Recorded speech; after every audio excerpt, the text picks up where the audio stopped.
সবাইকে নমস্কার জানিয়ে বলছি, প্লিজ দয়া করে কেউ কাউন্টিং এজেন্টরা এবং প্রার্থী ক্যান্ডিডেটরা তারা ভোটিং এলাকা ছেড়ে আসবেন না। স্ট্রং রুমে যেখানে কাউন্টিং হচ্ছে, মানে সেন্টারে, সেখান ছেড়ে কেউ আসবেন না। এটা বিজেপির প্ল্যান।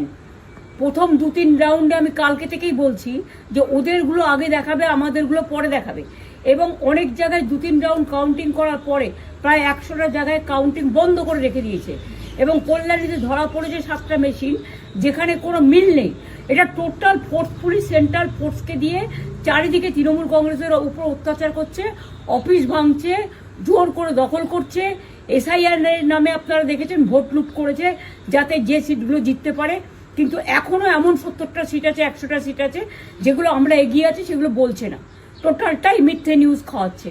আগে ডিআইসিও এই খবরগুলো দিত, কিন্তু তাকে কালকে চেঞ্জ করে দেওয়া হয়েছে। টোটালটাই ইলেকশন কমিশন নিজের ইচ্ছে মতো খেলছে, এবং সাথে কেন্দ্রীয় বাহিনীকে নিয়ে।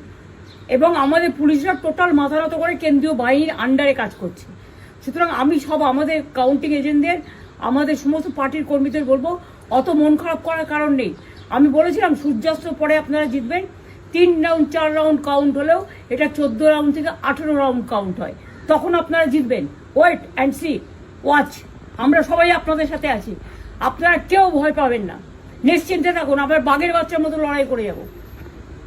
সম্প্রীতি guest house hotel and restaurant. সমস্ত আধুনিক সুবিধাযুক্ত AC double bedroom, standard double bedroom, twin bedroom, deluxe double bedroom. আমাদের হোটেলেই রয়েছে বাঙালির খাবার সহ মাল্টি কুইজিন রেস্টুরেন্ট। শহরের মধ্যে অথচ সম্পূর্ণ নিরাপদ পরিবেশে থাকা খাওয়ার একমাত্র ঠিকানা Sampriti guest house hotel and restaurant, Chakdah road, টবাজার, বনগাঁ। ফোন 0321525